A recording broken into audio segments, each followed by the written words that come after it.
মাননীয় স্পিকার, শহীদদের যে প্রত্যাশা নিয়ে গণ অভ্যুত্থান, সেই প্রত্যাশা কিন্তু বায়বীয় বা অলীক কোনো বিষয় ছিল না। এখনো যদি আমরা দেয়ালে দেয়ালে তাকাই, আমরা দেখব তারা তাদের স্বপ্নের কথা দেয়ালে লিখে গেছে। উই ওয়ান্ট জাস্টিস, কিংবা দেশটা কারো বাপের না, তুমি কে আমি কে, বিকল্প বিকল্প, আসছে ফাগুন আমরা হব দ্বিগুণ। Lily ultra soft serum gel, যা গভীর থেকে স্কিনে দেয় 3 গুণ সিরাম হাইড্রেশন। সিরাম জেল হাইড্রেশনে ব্রাইট থাকো সব সিজনে।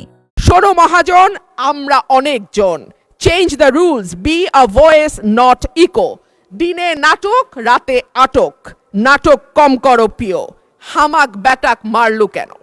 এমন হাজার প্রশ্ন, লক্ষ জিজ্ঞাসা। এই লড়াইটা কেবল একটা সরকার পরিবর্তনের লড়াই ছিল না মাননীয় স্পিকার।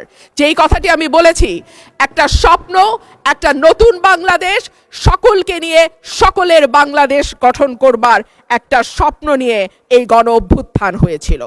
মাননীয় স্পিকার, আমরা স্বপ্ন দেখেছিলাম ধর্ম, বর্ণ, জাতিগোষ্ঠী বা লৈঙ্গিক পরিচয়ের ভিত্তিতে কাউকে অপর বা আদার করে দেয়া হবে না। মাননীয় স্পিকার, আমি খুব বিনয়ের সাথে বলি, এই আন্দোলনের সম্মুখ সারিতে ছিলেন নারীরা। এক ঝাঁক নতুন প্রজন্মের তরুণ মুখ আমরা পেয়েছিলাম। সেই নারীরা 1 বছর পার না হতে হারিয়ে গেলেন কেন 7 জন নারী সাংসদের এই সংসদে, সেই প্রশ্নটা আমি আপনাদের কাছেই রেখে যাচ্ছি। মিছিলের সামনের সারিতে নারীর প্রয়োজন হয়, পুলিশের টিয়ার শেল, লাঠিচার্জের সামনে নারী ঢাল হয়ে দাঁড়ায়। অস্থির সময় নারীর সাহায্য ছাড়া পার হওয়া যায় না, আর সব কিছু যখন ঠিক হয় তখন নারী হয়ে যায় ট্রোলের বস্তু।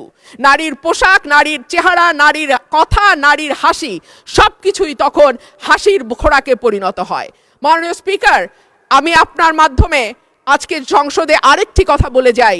52% মানুষকে পেছনে ফেলে নতুন বাংলাদেশ রচনার কোনো চিন্তা যদি কেউ করে থাকে, সেটা কখনো সম্ভব না, কোনো দিন সম্ভব না।